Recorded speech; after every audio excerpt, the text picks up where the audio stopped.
నేను చెప్పానే. ఓహో విజయ. అవునండి, నమస్తే. చాలా సంతోషం నాయన, కూర్చో. పర్వాలేదు. మా అమ్మాయి రేఖ నిన్ను తలవని రోజు లేదు నాయన. అది ఆవిడ అభిమానం గాని నేను చేసినే ఉందండి. నాకంతా చెప్పింది బాబు.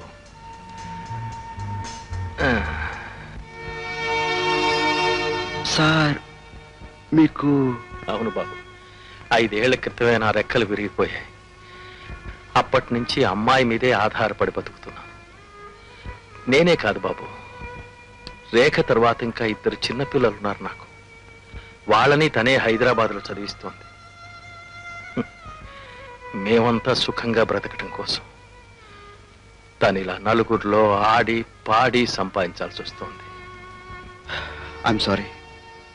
ఆడుతూ పాడుతూ తిరిగే ఈ అమ్మాయి వెనుక ఇంత విషాదం ఉందనుకోలేదు. ఏం నాన్న, ఆయన రాక ఇంటికి వస్తేను. బై ఏం తీసుకుంటారు mister Vijay? No thank you. ఇప్పుడు నేను ముఖ్యమైన పని మీద మీ ఇంటికి వచ్చాను. రేపే మీ కేసు కోర్టుకు వస్తుంది. దాని విషయంగా ఆనాడు అసలు ఏం జరిగింది మీరు నాకు చెప్పలేదు.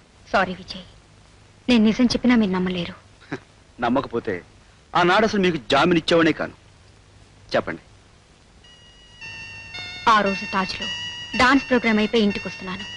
దారిలో ఎవరో ఒక రౌడీ నన్ను బలవంతంగా కారులో ఎత్తుకుపోయాడు. ఒక ధనవంతుడి ఇంటికి చేర్చాడు.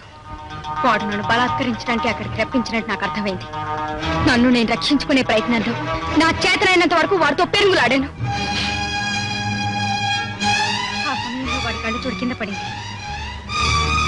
అప్పుడు అర్థమైంది, కళ్ళ జోడులేందే వాడి కళ్ళకి ఏమీ కనిపించదు.